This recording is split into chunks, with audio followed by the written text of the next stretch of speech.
Hey YouTube, back again. Teenage Coin Collector here. Today I have a beautiful banknote that I've been having my eye on for a really long time. When I was visiting France this summer, I decided to get it. It's really neat because I was looking just around the city. I really wasn't actually looking for a banknote shop or a coin shop, but I ran into a couple because they actually have some really nice auctions there in Paris. So I saw this and I took a bid on it. I purchased it for 300 euro. It was just very expensive, but I was there, splurging. So I decided to tighten my belt and decided to get this because I've always wanted one of these. I've never seen one before, and really in any like site or anything like that, because they're pretty rare, somewhat, and if you have the right money, then I decided to get one.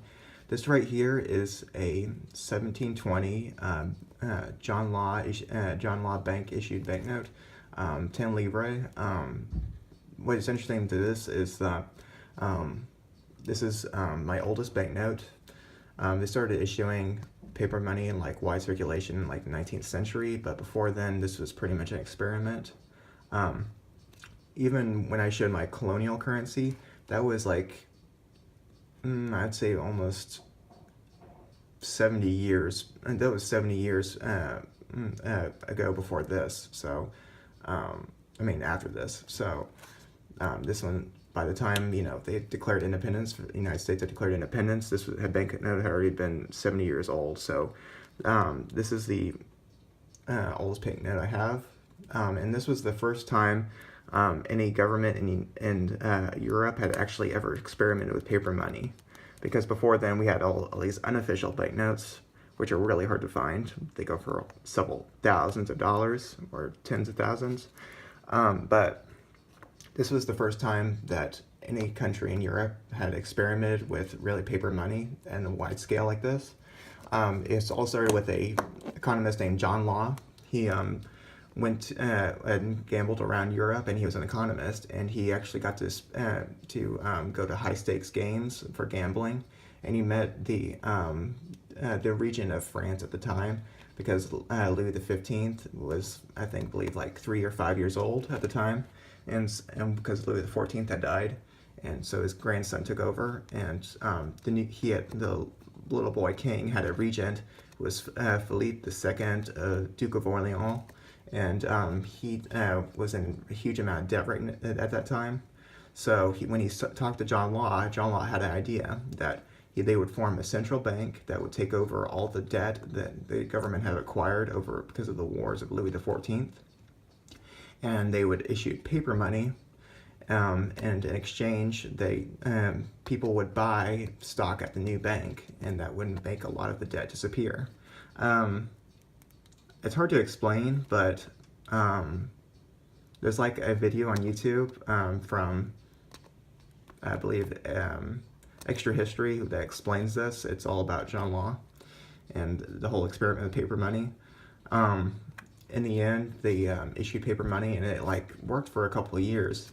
It has a very good watermark on it, and this was, of course, a banknote that people started using. I mean, this is the first time they ever used really paper money in France, and at first it actually worked. It actually helped loosen the debt crisis a lot, and they started using paper money. This is the serial number right here, 2875323. That was the serial number, because all the serial numbers were handwritten. There's a dry stamp right here, the crest of Louis XV. And of course, there's not much material design on this. It just says something on here. It says, in French, the bank promises to pay the bearer on demand 5 livres torres in species or silver currency or coin, the value thereof in Paris in the year January 1st, the year 1720. But I really bought this because the age, and also because of the history behind it. There's a whole story behind it. 10 livre torres is it's about almost 2 écus, which is a type of silver coin. They're about an ounce each. So this would have been a real high-priced note at the time. But the regent started issuing, even after they paid off their debt, the regent started issuing more and more of these paper notes. And then eventually they stopped using them because there's just such high inflation and because of the collapse of the Mississippi bubble, which is another story. I thought this was a pretty neat note to get. It's a very neat note. I've always wanted one of these. There's all kinds of cool things about it that I don't really have the time to explain right now, but it was a really cool investment.